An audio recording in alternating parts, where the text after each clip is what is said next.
So to be in the Balkans, what's it been like to kind of see the birth of that startup ecosystem and potentially also help be maybe a small piece of it, but to help shape it as well? It's been extremely exciting. I think about impact a lot. I've done all these really cool things and I've met amazing people along the way. And then it's like, how do I take my knowledge, experience, and everything that I've done and help the ecosystem or wherever I'm at, like leverage that experience and to be able to see the batch of founders from day one to demo day and the progress that they had made. I was like, this is why I'm doing this. This is really amazing to be able to see that. And like, but them coming up to afterwards, like, hey, we learned so much from you. Thank you so much.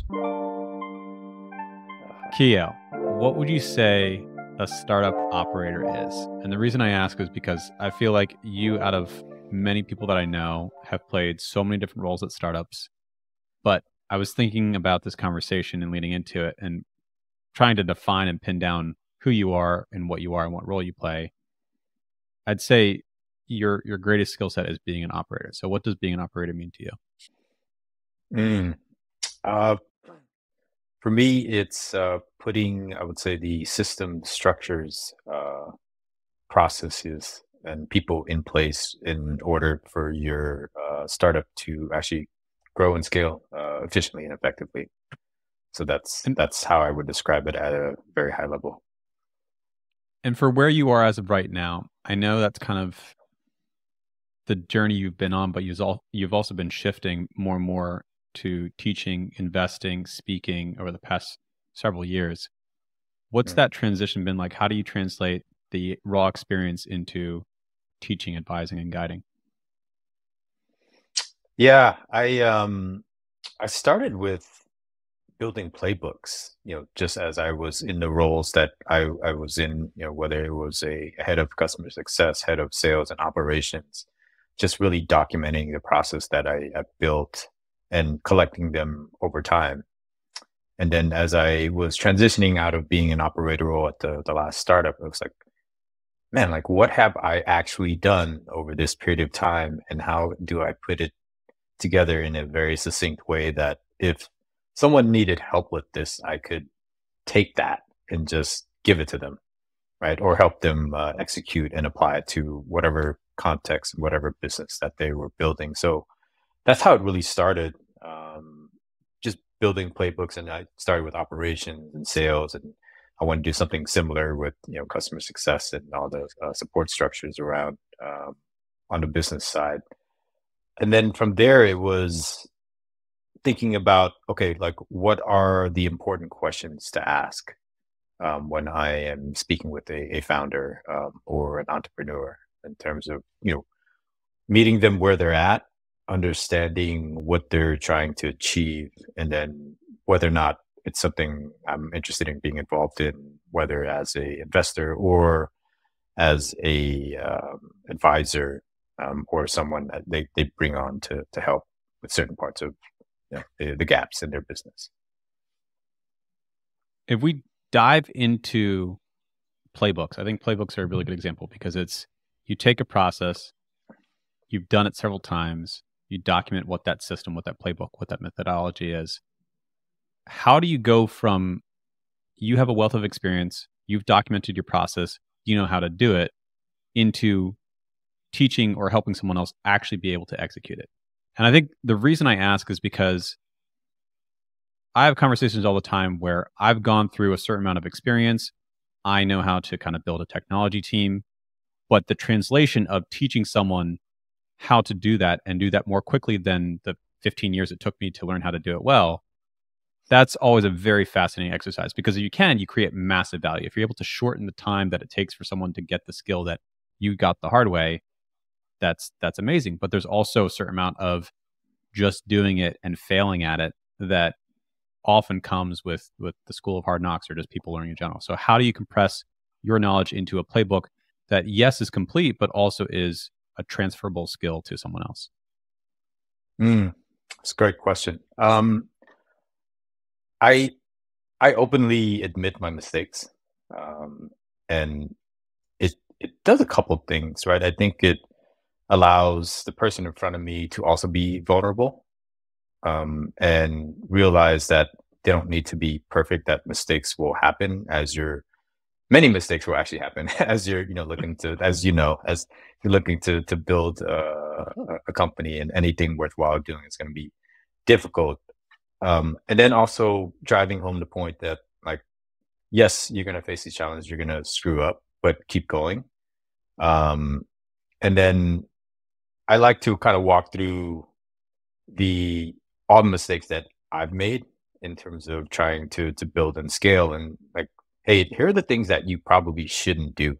Ultimately, I leave the decision up to whoever I'm talking to, right? Because it's their business, it's their company, and they're gonna do with it what they will. But I feel like my role as someone who's had that experience and has gone through and built playbooks, and as an advisor, I'm like, I can tell you what not to do. Um, so that you can cut out a lot of that. So focus on what you should actually do and what I think moves the needle. And that it's not a complete safeguard. But I still encourage making mistakes and experimenting, because as much as you and I have gone through this process over the last, decade of building various parts of a tech business, there's still just a lot of stuff we don't know. And I feel like we have to have room for that failure, but also keeping in mind that you get more out of that failure, because I think failures actually accelerate your speed of learning. So that's what I'm here to do, is help accelerate the speed of learning for a lot of the founders. If people want to find a Keo, if people want to find an Elijah, how would you give people advice to do that? And the reason I ask again is often I'll happen upon founders that have been begging for someone of your skill set or looking desperately, and they haven't found anyone, right? You kind of have your sphere, you have the people that you do know, they know maybe people that are kind of similar. But if you're not in that circle, if you don't have access to that network, how do you actually find a Keo in your life? Um, well, if you don't have that network, I would first encourage you to start building that network. I think, the ability to network, and I feel like a lot of people look at network as a negative thing, and I completely disagree with that. Building a network has enabled me to do some pretty amazing things in my life. I.e., like, I haven't looked for a job in the last 10 years, because the next role that I've taken on has always been through my network. And but you add into that the ability to do something really well and execute. That's how you build your reputation, and then you layer on the network, and then you keep getting these opportunities. So one, to more specifically answer the question, I would say, start building that network, and that you can go to events, you can reach out to people via LinkedIn, you could tap into your alumni network, if you have one. There's tons of communities. I think we live in this, like, really amazing time where you can find the community that you're looking for if you want to, right? It's actually the act of doing that, and being very proactive about it. So I would say that's one way to do it. And just to kind of tie up the networking piece, when I tell people, I'm like, why should you network? It's opportunities, but I think it's also an opportunity to help people, when you meet them, and offering value first. And then I think the third aspect of networking, or building a network that I like, is learning, right? Like, every time I have a conversation with you, like, I learn tons of stuff. And that also is true of, like, other people in my network. And then I would say the other aspect of it is, don't be shy about reaching out, whether that's via LinkedIn, or if you're in a startup space, go to a startup event where there's a panel. You probably find, the Elijahs and Keos of the world, and don't be afraid to talk to them. And then from there, and it's funny, I do this, it's not really an experiment, but over time, I've come to see this thing where I'll meet someone or a group of people at an event. I say, here's my contact information. Feel free to follow up with me. And it's amazing, because 80-90% of the people don't. And then you get that initial meeting, and then, like, great, send me your deck, collateral, a summary. And again, another 89%, like, don't fail to do it. So when people actually do that, it really impresses me, and it makes me want more get involved in whatever it is that they're building. because I see And that and probably tenacity. there's probably another 80 to 90% of people who think about going to the event but don't even show up to the event. So it's amazing how it's I mean, just showing up and actually doing the thing that someone offered to do, that alone sets you so far ahead of anyone else. I also Mhm. like what you touched on with networking is sometimes perceived as negative or there's a stigma around it.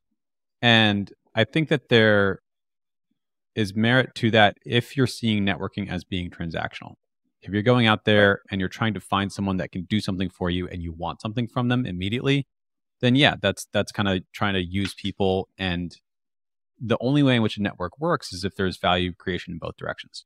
And so you said, learning, growing, helping.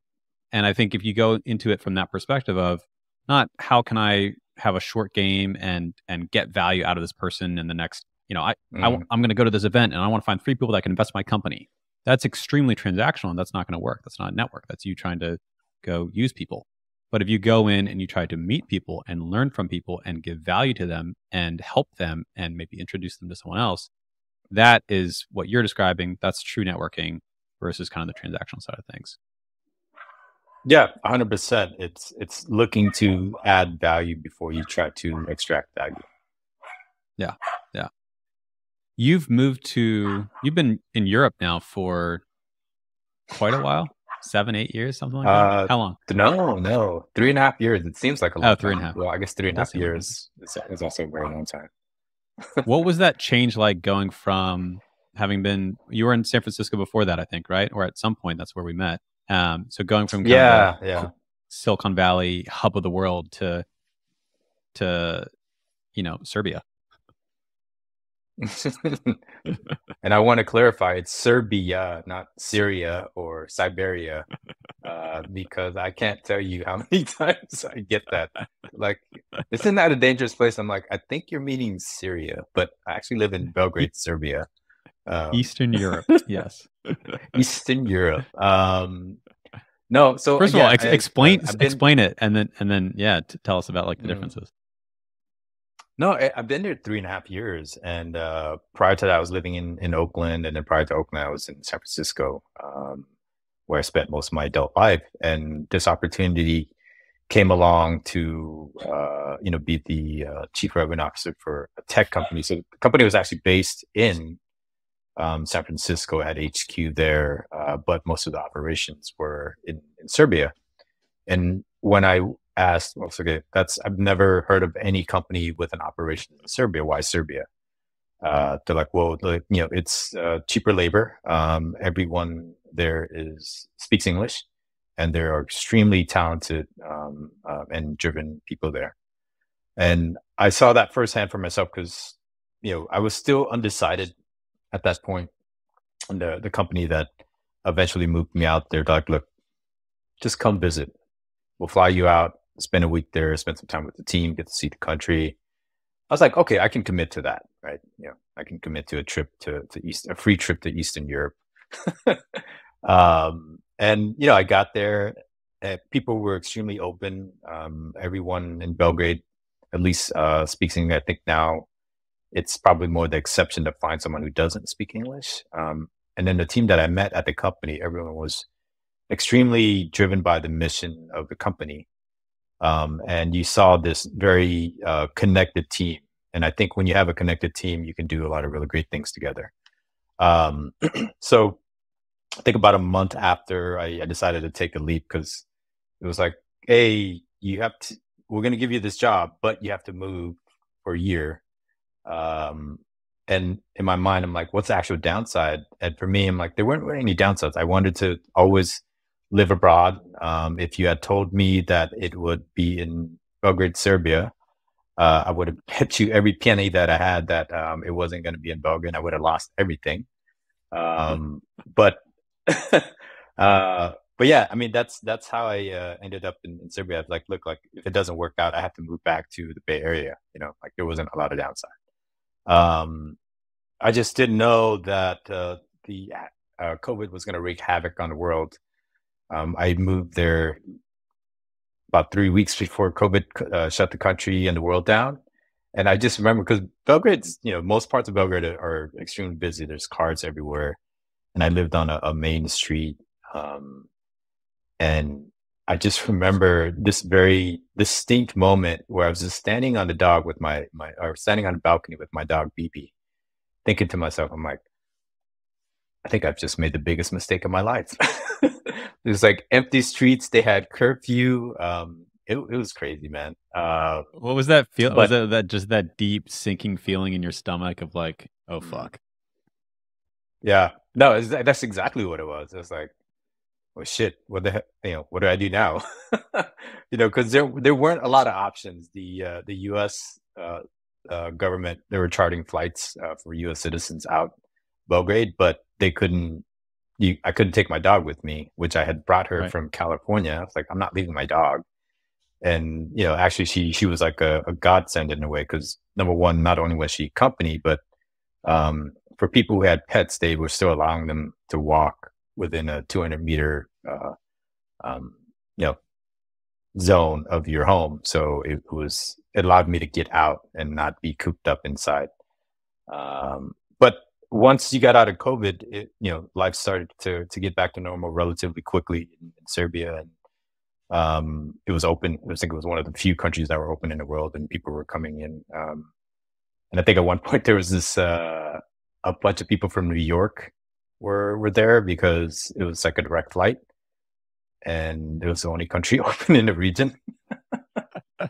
So yeah, a lot of people from the East Coast were coming to hang out in Serbia. But the experience itself has been quite amazing. Like I spent 2 years with the company that I had moved there for, and I was still working U.S. time, so it was really difficult to actually be out. And then over the last 18 months or so, going back to like a more normal schedule, if you will, I've been able to get out, explore more of the city, the country, but also be able to connect with people and start getting myself involved in the technology ecosystem. Because when I was with my previous company, I didn't have a lot of time. And as you know, in an exec role, you're almost on all the time.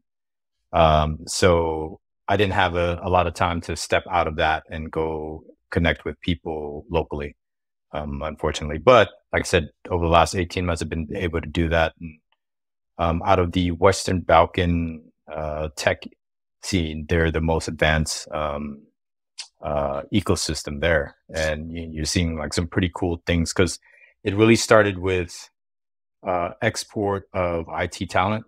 And this probably started, let's say, about 10 years ago. And then more recently, over the last 4 or 5 years, you're starting to see the development of the other skills that it takes to scale a business. So your marketing, your sales, your business development, your operations.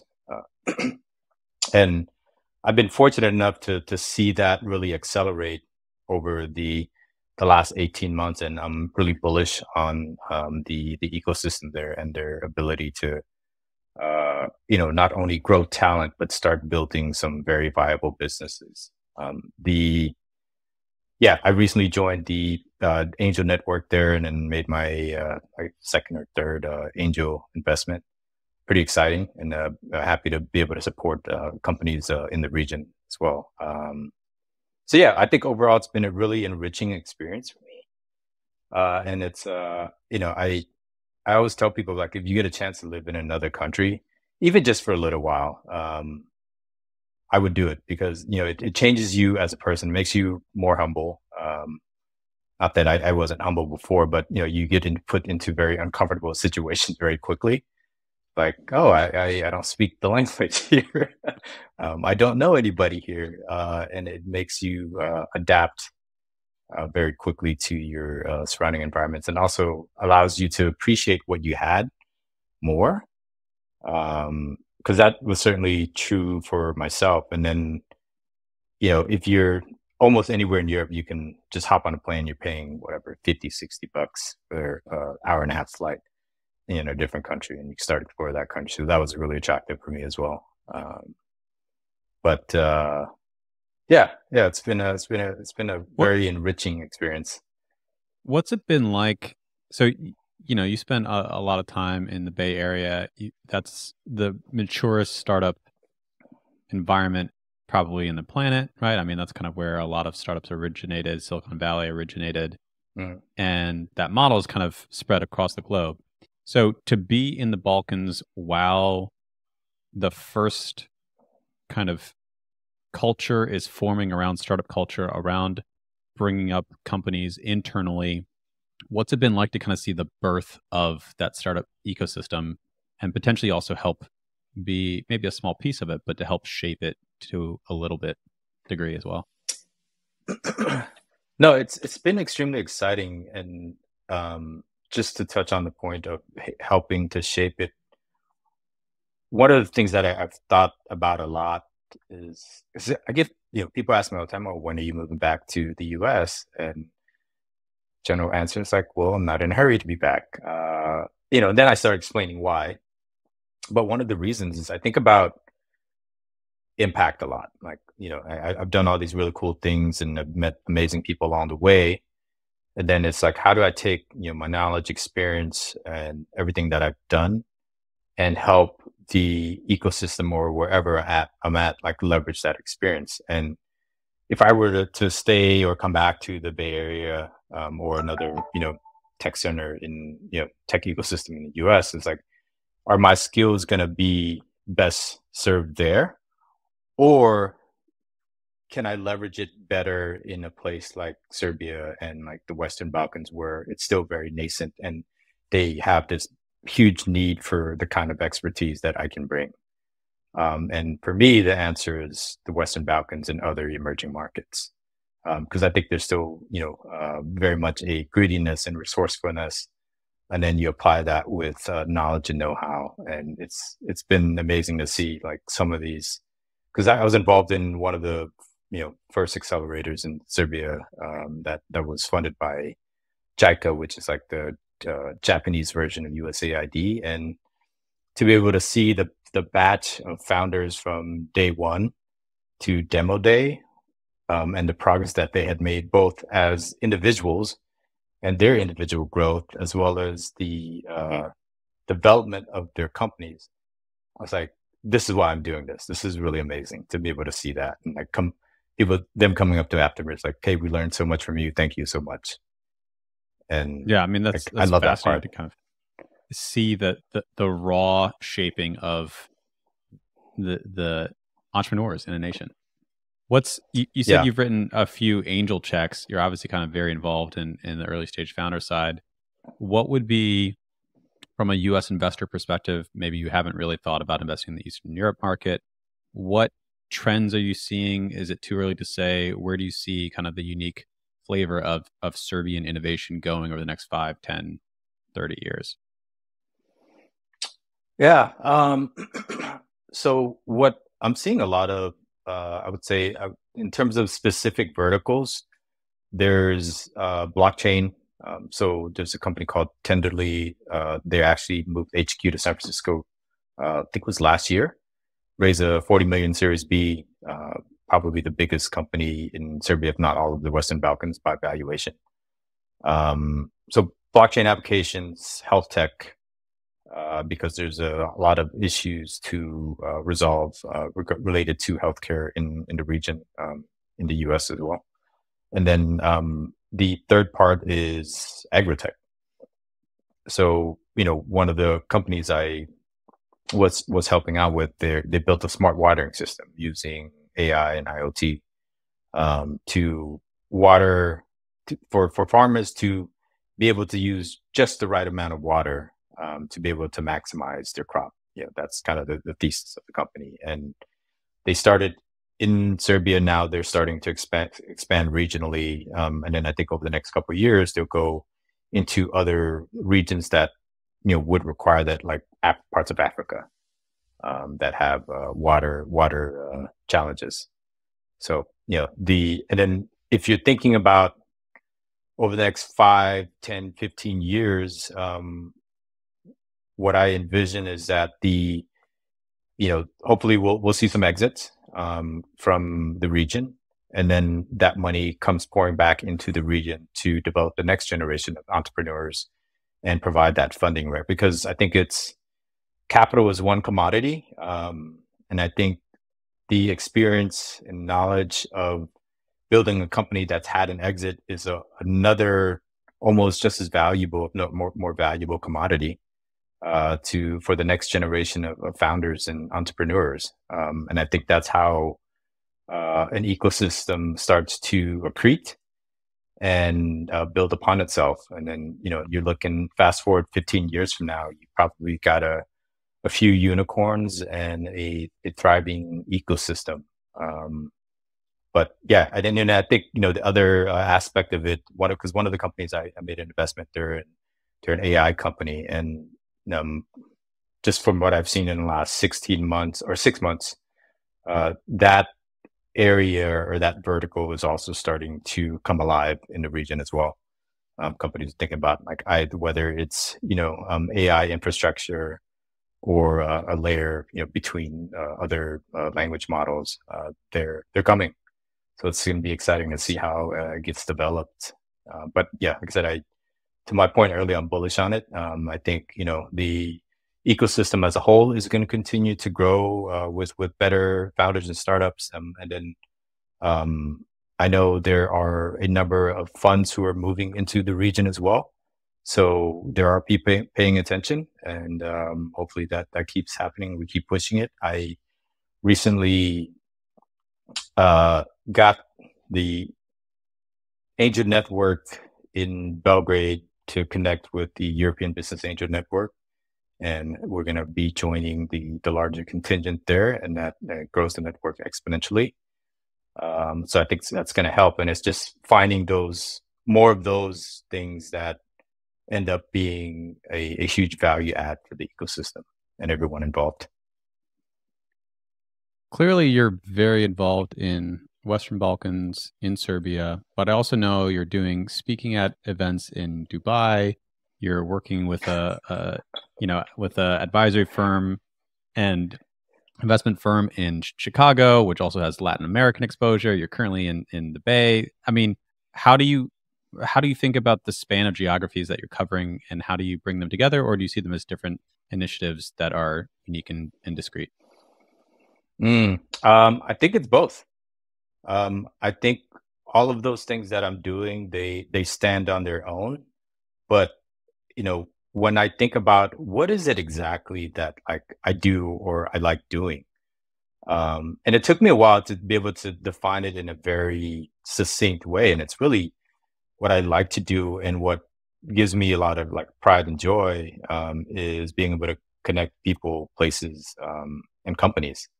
So because to your point, I do speaking engagements, I go to all these events, and I'm very upfront with people where I say, look, I know 90% of the people that I meet at these events, I'll never do any business with.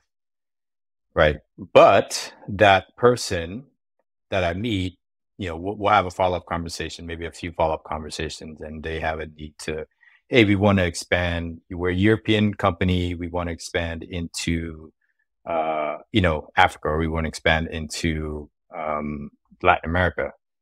Guess what? I have a network there that I can connect them with. Right. So, and that's really, for me, how I view my contribution to this thing, and to the world at large. Because I think for all of us, it's at least I do, anyways. I think about how do I best serve humanity, and what is my purpose, and I feel like that's part of my purpose. So I think on their own, specifically, the Latin American ecosystem's got some amazing things happening.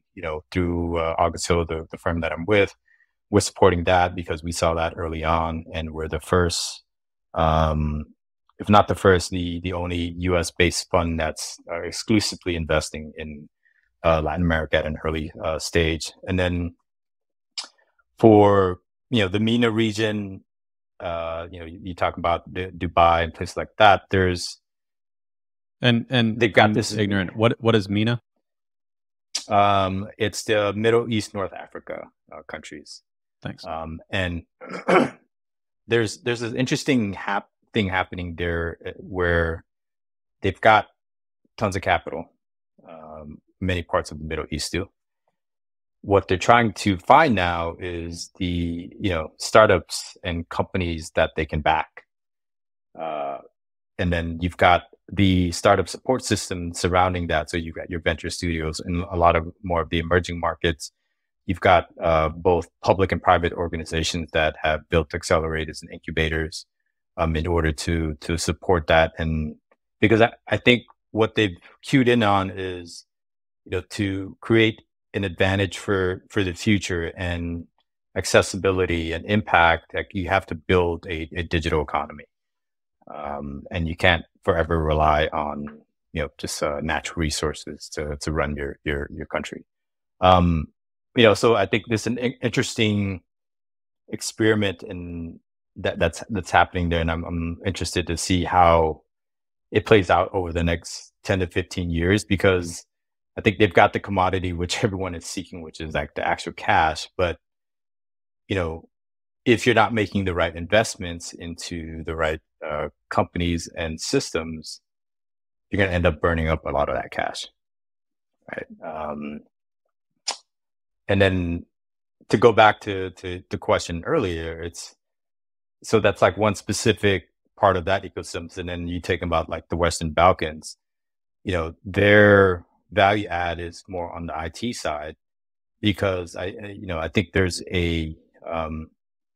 people there know that, look, like, out of the former countries that belonged or were part of Yugoslavia, there's 20 million people, right? One of the funds that I'm helping out there, they small, tiny fund, early stage fund. Their part of their value add is they help companies in that region go to market in the US, because you can build a business on 20 million people. Can you build an exponential business? Sure, but it's extremely difficult. So you go to a much bigger market like the US, and then or you go south a little bit to Africa, where there's a growing population. I think over the next 10, 15 years, most analysts say that Africa will be the biggest continent in terms of population, and also most mobile. So it's going to be interesting to see.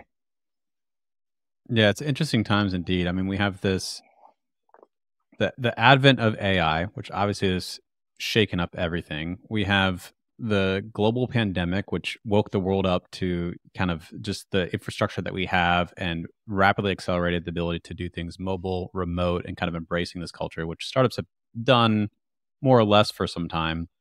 But this really kind of woke everyone up to it. And then we've got, this interesting time with social media kind of being in a negative space, and then the political kind of, there's just so much going on. And it's interesting to hear you talk about how you're working in all these different geographies with all different kind of aspects, all centered around early stage startups, and yet it is all interconnected. You've got the finance side in the Middle East and MENA region. You've got the innovation in the Serbia and the Western Balkans. You've got kind of additional, education acceleration funds kind of going on the state side. Why do you think there's this disconnect between capital and innovation?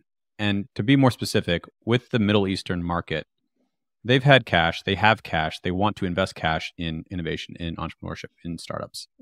But there's not, you don't hear about, at least I haven't heard about innovation really happening in the Middle East. You don't hear about a lot of startups coming out of there. Maybe Israel, yes. Some areas of Europe, sure. But why do you think that there's that disconnect? And part of the reason I think it's fascinating is because one of the things that has always been Silicon Valley's power, even with the decline of San Francisco in recent years, but some of the power of it is that the capital was there and the innovation was there all in one region. And so having those two things married together, that's why many, many startups migrate to San Francisco. That's why many, many VC funds start in the Bay Area, is because you have such direct access to money meeting innovation and talent, but you don't necessarily see that elsewhere. Why do you think that is, specifically in the MENA region? I think the simple answer, it's not something they were focused on. If you think about large parts of the Middle East, let's boil that down to smaller. Like let's just use the example of the UAE, specifically Dubai, and then the example of like their neighbor in Saudi Arabia, right? So both are oil-rich nations. Um, and the story with Dubai is they started building Dubai into what it is now over 50 years ago. They kind of, foresaw that look like at some point, we're going to run out of this oil. So how do we uh, build an economy in the desert that's not necessarily related to oil? And that's how they started building in Dubai into what it is now. So you've got, it's now uh, a lot of VCs are there, both local and international. They've got a huge sovereign wealth fund that supports the ecosystem. So I think to more succinctly answer the question, one, it wasn't something they thought about because their economy was powered by natural resources. Um, so it's kind of one of those things like what you focus on, you tend to do well at, right? Or to at least put resources into so that you can actually start developing it. And that wasn't the case up until, like I said, 40, 50 years ago, where, effectively the founder of the UAE was like, look, we're going to take this nation into a different direction. Yeah, they still have the oil wealth and the natural resource wealth, but they've turned into Dubai into one of the hubs, one of the main financial startup hubs in the world because they were be able to bring in the capital, and then they started this program with the UK where they were recruiting people from London to come work in Dubai and giving them these humongous pay packages. Money speaks, right? So people were taking pay packages. That's why if you go to Dubai today, you'll still meet a lot of people from London and the UK. But and they made it, for lack of a better term, more Western friendly. Let's just put it that way, in terms of some of the rules and regulations, and that's attracted tons of talent. Now you've got, I'm connected to Crypto Oasis. They're one of the best organizations there. They're building a blockchain ecosystem, that connects the Middle East, Africa, and Europe. And I don't think they're going to stop there. So I think it's one, a need to do it, and then actually putting a plan together to execute on it. And then if you move over, so that's Dubai, right? Like I said, there's some amazing things happening there right now, with the startup scene and venture capital and everything related to building a startup ecosystem. And then if you move over to Saudi, they're trying to do a similar thing. So they have this huge, multi-billion-dollar investment fund dedicated to just startups. They've got a 2030 vision where they're trying to really modernize the country and move it away from an economy that's just driven by natural resources to more of a digital economy. So you've got great. They put a plan together. They're executing against it. They're moving mountains and sand and everything to make it happen. Any analogy you can really think of, it's happening there. So they know they've got the capital, and now they're doing the same thing that Dubai did, is trying to attract foreign talent that have done it before to build the systems and the structures in place for them to be able to scale the startups and more of an innovation economy and a digital economy, versus what is currently still existing, which is with their natural resources. So yeah, it's an interesting time for the Middle East because like I said, they have the one thing that a lot of other countries want, which are the actual capital, and yeah, some really cool things happening. I know a handful of companies that have moved or opened regional offices there just to take advantage of that aspect of it. Where if I'm having a hard time raising capital in the US or in Europe, I go to the Middle East where they're hungry for that. I just have to establish a regional presence there and build a business. It's a good example of resourcefulness.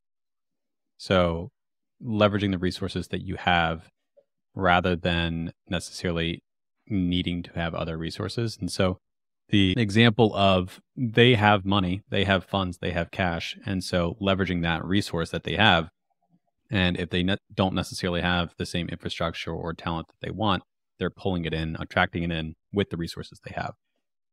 Talk a bit about AI and the current approach and sentiment to AI. Yeah, I think AI is top of everyone's mind, right? And when I think about AI, there's a couple things that I think about. One, it's not new. Even though a lot of people I meet think it's really like new holy grail, but IBM's been building AI systems since the 70s. It's just uh, OpenAI and ChatGPT happened to make it accessible to millions of people. All of a sudden, it's like, all right, AI for everyone. It's like, you're at an Oprah show and she's just handing out like AI. One for you, one for you, one for you. Yeah, one for you, one for you. But even though it's the I guess the foundations started getting developed by companies like IBM in the 70s, I think what's happening now is there's a ubiquity to it. So, you don't have to be a data scientist. You don't have to be someone steeped in natural learning processing or machine learning or computer vision to be able to tap into that. You can basically take your credit card, sign up on ChatGPT, and all of a sudden, like you're playing around with AI tools, among other things. But I think it presents this really great opportunity because I look at it as an equalizer, right? So at the enterprise level, it it the way I tend to view AI is it should make us more effective. And so if you look at that specific example, I was just reading an article a few days ago about just how companies in general are using AI. Companies that have a stated AI strategy versus companies that don't have an AI strategy, they're outperforming the companies that don't, and they're getting much more production, much more efficiency from their teams, and their companies the companies that don't have a defined AI strategy. So one, I would say, company needs to have some sort of strategy around AI. Then secondly, it's like, think about what are the best uses for your specific company, right? Because I think AI can help us do a lot of things, and it's a tool at the end of the day.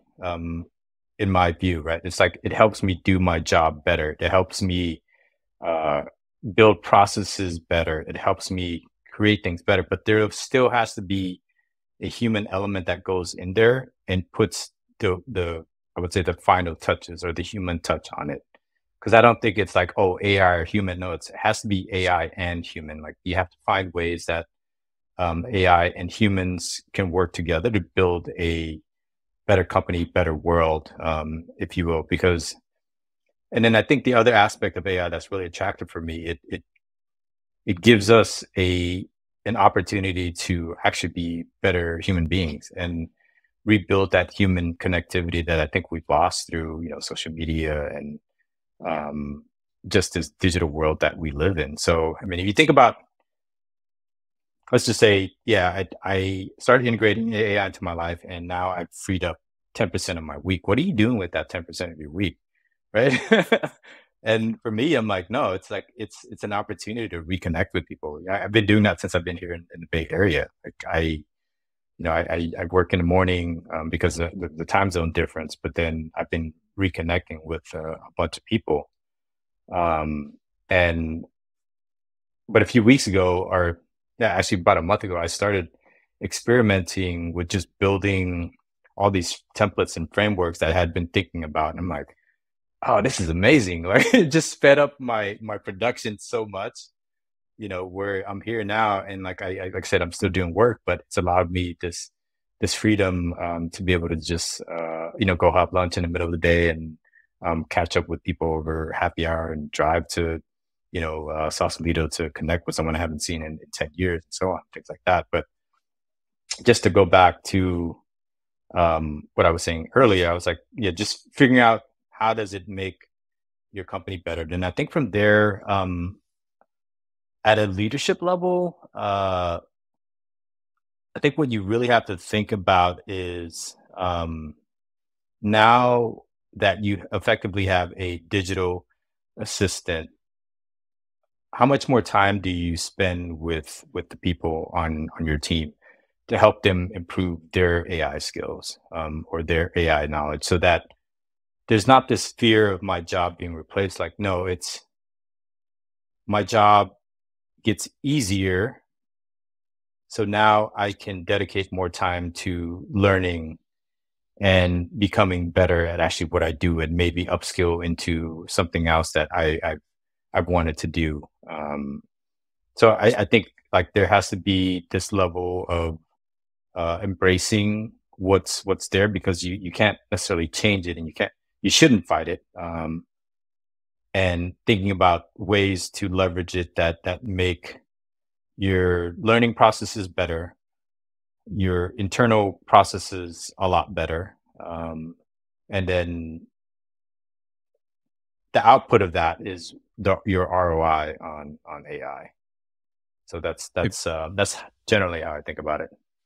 if you were to give founders one piece of advice, and maybe you've already given it to them, for what to do with AI, just one task.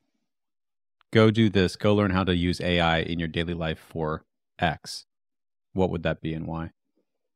Mm. Um, I think it's I would say ideation, um, and because I'm a writer, and sometimes I get writer's block, because there's always so many things going on, and you get easily distracted. But what I found is like, hey, give me some prompts, right? Like it's like the other day I was like, write me a couple lines about um, building a company that does marketing for Gen Z built around scholarship campaigns, right? And it gave me like a list of things, and then I started from there. I was like, okay, like give me more details into exactly each one of these bullet points. Um, so for me, it's ideation and creativity, because ultimately at the end of the day, the decision to pursue a single aspect or a single lane of this list of ideas is up to us. But it, for me anyways, it helps me think about things that I may not have even thought of, because you got this powerful tool that basically pulls all these ideas together, you know, um, without you having to spend a ton of time on it. So now, instead of me trying to think through and think about what I want to write about, like I'm giving this list of ideas, and it actually helps me jog my creative juices, if you will. I think So yeah. the piece that ties into what you were saying too before is that AI plus human is better than human. AI plus human is better than AI. And so what you're describing is, you're not letting it do all the creativity and kind of come up with the entire process, but it's the thought partner that can maybe think of things that you didn't think of, and but you're still the one driving. You're leveraging this as a tool. And I think that is a piece that's not as much talked about. We all love the punchy headline because it triggers our primal instinct of fear and fight or flight of AIs replace human. And that's where your mind goes. There's this new thing, or seemingly new thing. There's a bit of newness with the large language model being actually able to generate text. But anyway, so there's this new thing, and we immediately go to fear. But what it Mm, really is since the dawn of time, humans have been using tools to better their lives. We use arrows to shoot animals so we can eat. We use the plow so that we can plow along with oxen to grow more crops. And we do have some automation, but anytime you look at any piece of technology, if you can afford having humans work with that technology, it's going to be a better result than just the technology alone. It just always is. It adds an extra factor. And I think that is, in both of the parts that you just talked about, it's not a replacement. It's not something to be feared. It's something to be curious about, to play with, to explore, and figure out, well, what am I doing today that this can enhance, make better, free up more time so I can reconnect with people. And I fully agree with kind of your vision of that. And I hope more people kind of lean into that over the coming months and years. Yeah, no, 100%. And everyone I talk to, I tell them my own results of like using ChatGPT, and I hope people embrace it. I don't think it's any, like to your point, it's not anything to fear. It's a tool we can leverage to have a better output. And I think the other aspect of it that is also critical, besides like the ideation and the creativity part, is the communication, right? Like if you, like me, like I'm fortunate enough where my background's in writing, so I can write really well, but I also know a lot of people who don't, right? And I think this is like AI can help you communicate better to the world. Because sometimes, for me, I'm more comfortable writing something than I am trying to verbalize something. But they're connected because usually I like to write down my ideas and try to get it into a very clear and concise space, and then replay that in my head, so I can, whether it's a panel or a podcast or an interview, I can hopefully be clear and succinct while I'm speaking. Yeah, it's an amazing tool that you should leverage. You should lean into it, and wherever you are weak, it can help make you a little bit stronger. It also ties into one other thing I wanted to talk to you about, which is betting on yourself and leaning into yourself, skills building, and investing in yourself. What does that mean to you, and how do you live by that rule? What it means to me is, so acknowledging that you're not perfect, that you're going to fail, probably fail a lot, but also trusting yourself enough that you can bounce back from those failures, and trusting the fact that you can learn anything if you truly want to, right? And looking at the world not as a place of scarcity, but a place that's abundant, that offers you a lot of opportunity to do some really amazing things with your life if you choose to see it that way, right? And let's just go back to when you and I met. And I don't know if I ever told you this story. So I'm curious now. I was at yeah, yeah. So I was at Lending Club, and I was doing my job. I thought my doing the job really well. And then the opportunity to come to Linda came up, and it was through, going back to my earlier point, through a network. So one of the And Lenda guys was a said, company I previously founded, for anyone who's not aware. Yeah, that's right. Yeah. So, how I ended up at Lenda was, David, who was the COO and head of product, I think that was his role there. He was connected to Bartek, who was at Lending Club, and they went to school together. And he had, I think they caught up, and David was like, "Hey, we're looking for a head of operations. Do you know anyone?" And Bartek, it was like, "Hey, I got this role that I think you would be perfect for," because he headed the business operations and analytics team, and we worked pretty closely together on some of the projects. So he came to me and was like, would you meet David? I'm like, yeah, I'm happy to meet him. So we had lunch.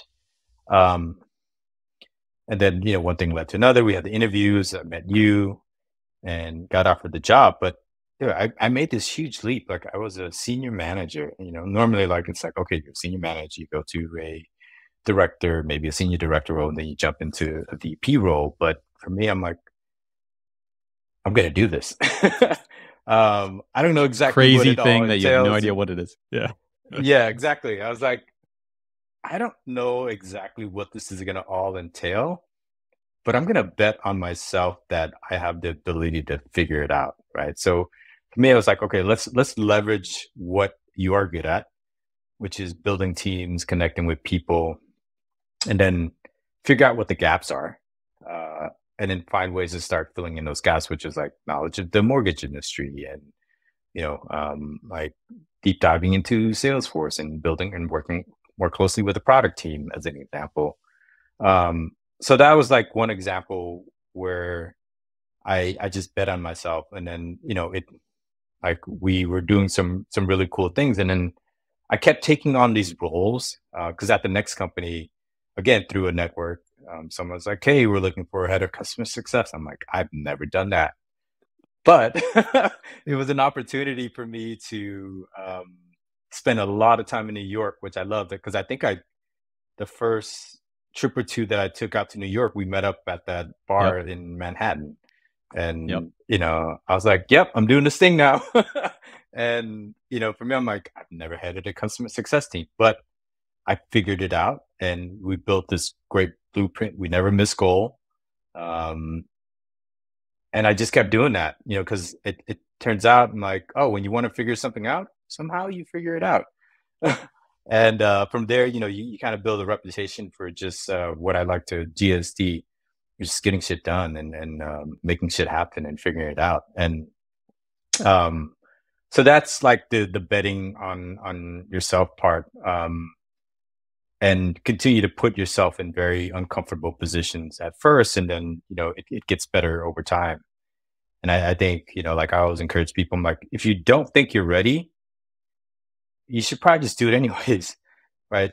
Because our time is limited, and if it's something you really want to do, and that's going to be challenging, because like one of the things was like when I look at a role, there's probably three. One of the three things I look at, it's like, okay, there's the pay, right? Like, what is the compensation that comes with the role?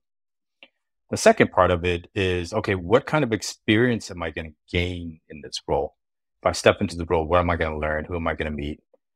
Um, and then the third thing is the title. And I think at various points throughout your career, those things have a different weighting, right? And for me, I totally believe in sometimes you got to take a step back to really leap forward.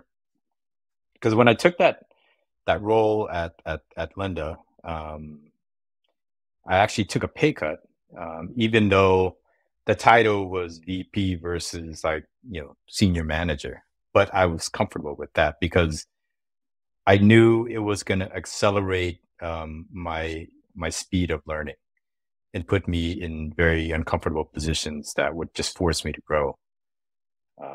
Because like I've always been like that as a kid. Because I know we didn't like really go through introductions at the beginning, but man, I was born in the jungle. I have nothing to lose.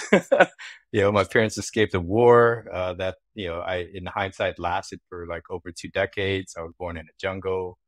We were And immigrants, and and so he's not being dramatic. Like literally born in a literal jungle, not in a yeah, village in a jungle. In the jungle. Yes.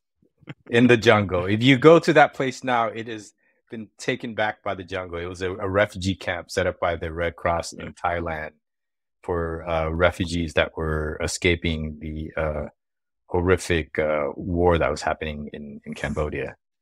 And I was fortunate enough to go back there a few years ago with some close friends, and like saw the place I was born, which is, like I said, it's been jungle took it back. So, I mean, I want to pull on a few threads there. So, one is you kept saying figure it out, and to me, that's exactly what it is. I've hired quite a few people over the years, and I don't know exactly how to measure for it, but I always look for figure it out ability, like the ability for a person to figure it out. I don't necessarily need them to have the specific skills Mm. or experience, but if I believe that they have the capability to figure something out, that's going to definitely push them up way higher on an interview process. And I think the other aspect that I think is very critical that you touched on is when you're looking at a job or a role, you don't look at the experience that it requires. You look more at the experience that you'll gain from it. It's not about, can I Yep. do this? It's more about, yeah, I know I can figure it out, but what will I gain in the doing of it? And I think that Yeah. mindset is one of the parts that makes you a fantastic entrepreneur, operator, growth minded individual, a person who bets on yourself. So I'm sure we could go deep on all of those aspects, but you brought up Cambodia, you brought up kind of Thailand. How Yeah. do you think that that shaped who you are today? Mm. Um, so I think it's made me. I would start with being grateful of everything that I have, and appreciative. So like I wake up every day and I was like, yeah, I get to do some pretty cool things, and then you contrast that with kind of like the beginnings that I had, and so one, I would say it's made me humble and grateful for just like being in a position that I am, because I know a lot of uh, the shoe could easily be on the other foot where my parents didn't escape. Maybe some horrific things happened. Just as an aside, like for example, like just to give some more contextual background. So during this 4.5 year period, at the height of this genocide, they had women in one camp, men in one camp. My mom escaped the country first, ended up in Thailand, um, in the refugee camp, escaped Cambodia. My dad was at a different camp. So the day he escaped, he was actually scheduled to be executed. So you Wow. think about, like, when I think about that story, and the reason he escaped was the Vietnamese invaded or rescued. Whoever you ask, it could be a different answer. All hell broke loose, and that's how he escaped. And then, amongst hundreds of thousands of refugees, he was able to find my mom, like Wow. in camp. Otherwise, I wouldn't exist. So when I think Wow. about that story, I'm like, dude, I won the fucking lottery. You know? you know? That's incredible. Um, Yeah. and then, we stayed there for I think a year, and then we got transferred to the Philippines, where there was a refugee processing center. So I lived in the Philippines for a bit. I don't remember, yeah, almost none of it, actually. And then we got sponsored to come to America, um, and we were like, the I used to be ashamed to tell this story, but now it's like, no, like this is a part of my story. But like, yeah, I grew up on welfare and government assistance, and we used to get the food stamp checks and go buy the cheap shit at the grocery store because that's what the government allows you to buy with food stamps. So there was like the kicks, the most unhealthy cheese, and the yeah. But just in terms of the impact it's had on me, so besides being grateful, it's also made me a lot more resourceful, right?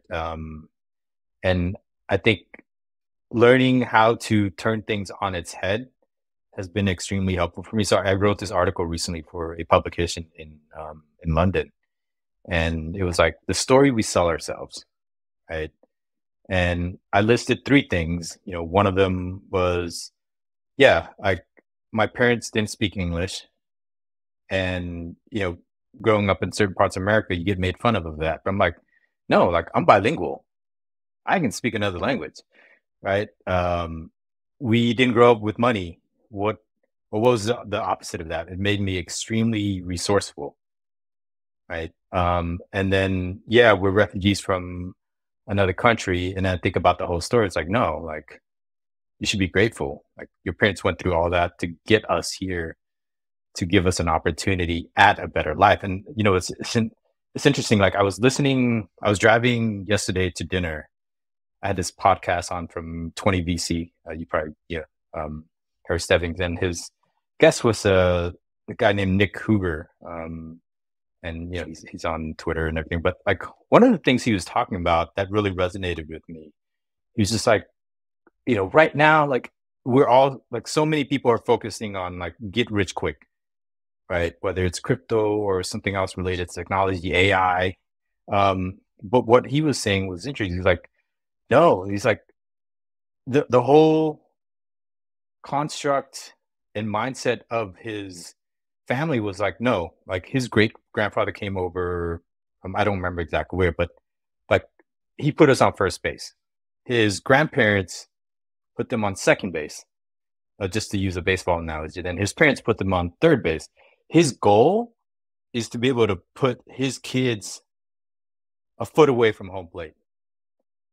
So it's not this get rich quick, schemes that so many people are going after. It's like, how do you build that over generations and prepare your kids to achieve more so that their kids can achieve more Yeah. instead of One of yeah. the concepts I've come across recently is identical to that. I mean, that's part of the reason this podcast is called The Long Game, is Mm, those who think in decades will beat those who think in years.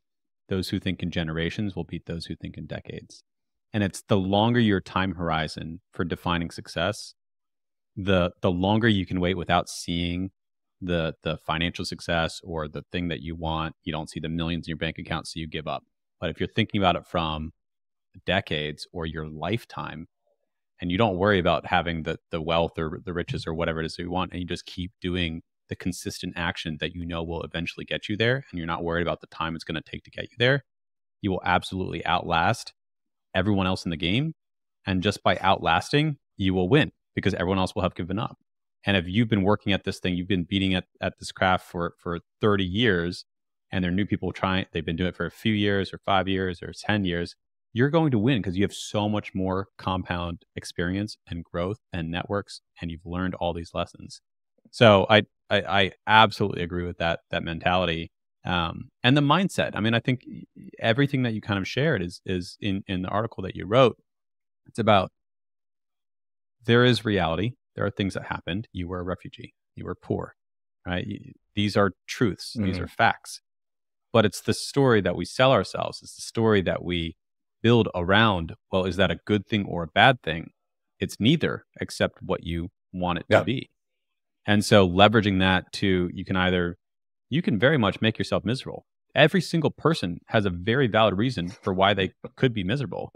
But do you want Yeah. to choose that? Or every single person has a very valid reason for being absolutely ecstatic and grateful that you're fucking here. Like, you are actually Yep. here. You're not one of the, you know, billions of people that have all died in the history of the earth, and one of the infinite number of people that have never existed. You are here. So that alone sits you way ahead of everyone else. But yeah, it's so much about it is mindset from my perspective. And I think that's one of the reasons you and I have always connected is you have and radiate that gratitude for just being here. You take every single moment as a gift. You focus on what can you do, how can you show up in the world, how can you learn, and yeah, I mean, I'm lucky to consider you a friend. No, likewise. And I've always said this to you, and happy to say it on the podcast. And like from the day we met, I was just like, I just felt this, thing with you. I'm like, yeah, look, I want to be with friends with this guy forever. And here we are, a decade later. Yeah, yeah, yeah. So no, it's been great, and and that's just it, right? I love what you said about just it's because it's really perspective. Things happen, and I don't think they're necessarily neither good or bad. It's like how do we view it, right? Is it, oh, woe is me, or it's like, no, what's the opportunity in this chaos or this thing that's happened, and learning to ask yourself that question and approaching it from that perspective. Suddenly wonders because like I yeah I it's one of the things I'm constantly curious about, especially within families, because I hear about there's another analogy where like two brothers, they grew up in an abusive household where the dad was broke and drank a lot and was abusive. One brother was extremely successful, raised an amazing family, and the other brother was um, kind of followed in the dad's footsteps. And they asked, was like, why? The brother who was successful was um, like, because I went through what I went through, I wouldn't want anyone else to go through that. Right. The other brother his response was like, "How could you blame me? Look what I went through." Same reason, different outcome. Yeah, Yeah. exactly. Yeah. That's fascinating. That's fascinating. How do you think, how do certain people make the inference that I went through this hard thing, therefore I'm going to change and create something good out of it, versus those who say, I went through this hard thing. How can you blame me for, my lot in life? How do you span that gap if you're in the victim camp and that's how you see yourself? How do you actually flip it into making strides into being grateful and trying to view the world from abundance? Because some hard fucked up shit happens to a lot of people. It Hmm. does. It absolutely does. And you can be absolutely validated and you have every right to feel like the world has abused you and you had a very terrible hand. But that doesn't necessarily help you get to the next level. So how do you help Mm-hmm. people shift perspectives on that front? Mm-hmm. How do Okay. you help people who maybe are viewing themselves and have every right to view themselves as victims of the world and victims of what happened to them for things that they did not deserve, that were not under their control, that were not under their circumstance of any impact that they could have, but still help them shift this mindset and shift to a belief system that helps them grow, even if they have every right to feel and they were a victim. Wow. There's a lot to unpack in that question. A lot. Yeah, yeah. Oh my God, man. That's a great question. I don't know if there's a straightforward, direct answer for that. I think I can speak, um, just from my own experience, because, like I, yeah, I had a similar situation, within my own family.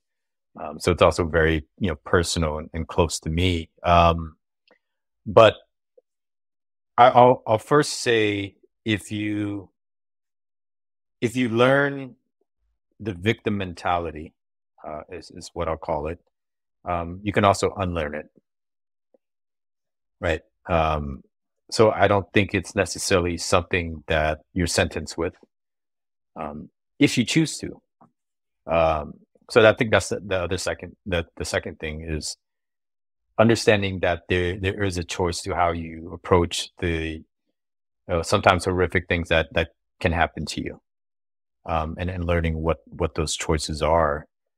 Um, and then I would say what's probably had the most influence on the way I've approached the world, um, is two things. One, the circle of people that I surrounded myself with. Despite growing up in some very challenging environments and challenging, uh, early stage of my life, I was fortunate enough to be surrounded by, uh, people who wanted the best for me. Um, and despite the circumstances, would do anything in their power to help me become a better person or put me in a better position for success. And being able to have those frank and candid conversations, early on with like this circle of people helped me tremendously. So I think what I'm trying to say with that is like find people, because I think it's true where you tend to be the average of like the five people that you spend the most amount of time with. So if you're stuck in this, uh, mental or whatever, aspect of your life where like you're playing the victim mentality role as me and think bad things happen, but you're surrounded by people who are encouraging you to keep going that direction, I would stop and start considering making other friends or connections, um, people who will actually uplift you and help you find your way, right? Because I don't think it's anyone's responsibility to like pick you up and continue to push you in a direction. I think it's your responsibility to do that for yourself, but people can help you along the way. Whether it's like, hey, yeah, like the watering hole is that way, right? Or the treasure you seek is that way. You just have to walk there. Or no, here are the things that you have to learn. If you learn those things, you'll get to the treasure that you seek. Um, so surrounding yourself with better people, if you're not already, and then I think we also live in this day and age where we're surrounded by so many resources, right? So if you're stuck in a certain way of life or thinking, you can tap into these vast resources to learn new things and unlearn like your old way, your old approach to your life. And then I would say the last thing at the end of the day is accountability. It's self accountability, and understanding what it is that you want for your life, for yourself, and for the people that you love. And like if you cared about that much, I feel like you'll find a way to make it happen. Hopefully, I answered that question. It's just, man, there's so many ways to approach that, but that's just from like my own personal experience. That's all we can speak from. Thanks for sharing. Yeah. Keo, if people want to find you online, connect with you, reach out to you, or learn more about what you're doing, where should they go to connect with you? Yeah, I'm LinkedIn. Well, there's a few Keo Sars on there, but my you'll see my profile picture, and it says 2X CRO, and connecting people, places, and companies. So that's me, because my brothers are also on there, and both of their names are also Keo. Yeah, that's a quick background story. There's it's actually quite common in Cambodia, where the first couple letters of the name are similar, and then like the last few letters are different. All our names start with Keo. I like to say I was original. The oldest. You are the Um, original. Yes. yeah. Because you met my brother, so Yeah. yeah. So yeah, so LinkedIn is the easiest way to connect with me, and I'm relatively active on there. So if you want to reach out and connect there, I'm happy to have a conversation about either building things or just shoot the breeze about life. I love having conversations with people who are building things that are unique or um, struggling with challenges, because I think that's part of my role in this world while I'm here, is to help people figure shit out. And I love it. Link will be in the show notes as well. Keo, thanks for coming on the show. yeah, 100%, man. Appreciate you. And yeah, hopefully we'll either see each other in somewhere in the world soon. Absolutely.